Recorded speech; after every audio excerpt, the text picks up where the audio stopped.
you've been very critical of Donald Trump. You've called him a racist. You've called him a buffoon.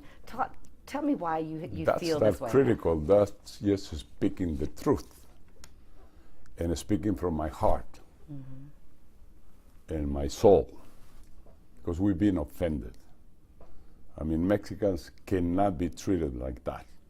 We have dignity, and we're proud of what we are, and we've been working to build up this friendship with the United States, to work, many of us, for United States, to be loyal to this nation, and we don't deserve to be called rapists and criminals.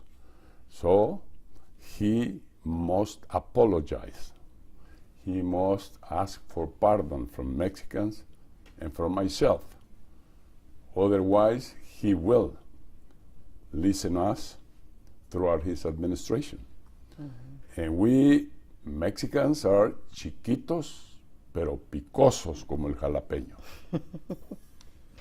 So that's one of the reasons you decided to write the book, Move On. That is part of the reason, and another part is because my grandfather was born in this great nation. I am part, and I respect so much this nation, that I want to send a message to American citizens, a message to those followers, I should say blind followers of Donald Trump, and this is one of the reasons.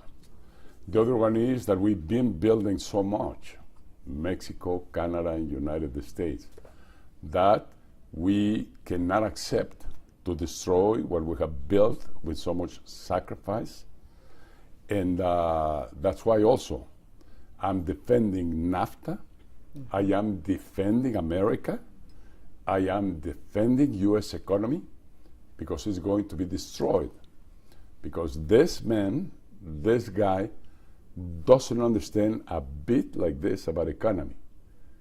He was a mediocre businessman, and he thinks that running a nation or running a nation's economy is the same as running his business. He will learn throughout time. I went through that process myself.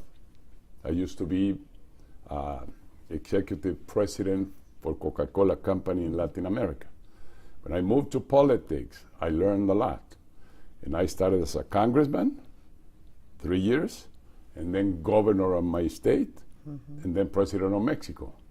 Took me a great deal of time to adapt from business to politics. In business, you give instructions. You use executive orders.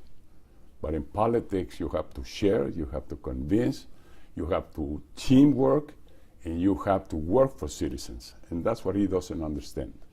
And you said in your book that you're one of the, well, you were the first Mexican president that was truly elected under democracy, and that Mexico was under the PRI for many years, and you recognize, you say, a dictatorship. Is that what you think that President Trump is? Pretty much like it, yes. An authoritarian that could be moving into a dictator, because the way he imposes his will, his thinking to the American people and to the nation smells like a dictator. Too authoritarian. Democracy is not like that.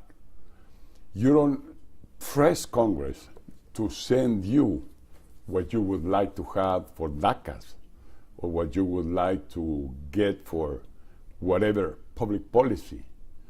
Congress has independent authority from the executive branch.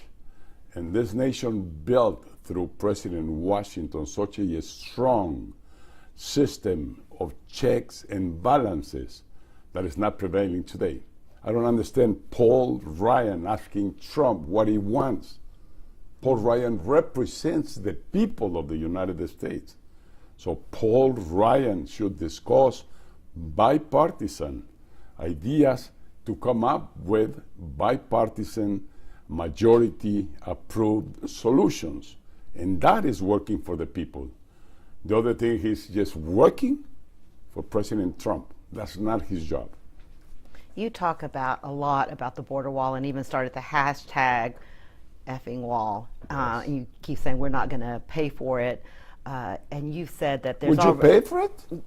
You said that there's Well, already maybe if you're American citizens, you're going to pay for it. well, you've said that there's already 700 miles of border wall that has not worked. Talk to me a little bit about the border wall and why you feel like it would be a disaster. Look, we're neighbors, we're friends, we're partners, Mexico and United States. At one time, we were at war.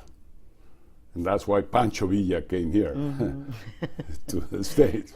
He shoot a couple of palazos. But that's not what we want. We want peace. We want harmony. We want to build the strongest bloc of nations in the world, Canada, United States, and Mexico. So the building of a wall is waste U.S. taxpayers' money. Berlin Wall didn't work. Chinese wall didn't work.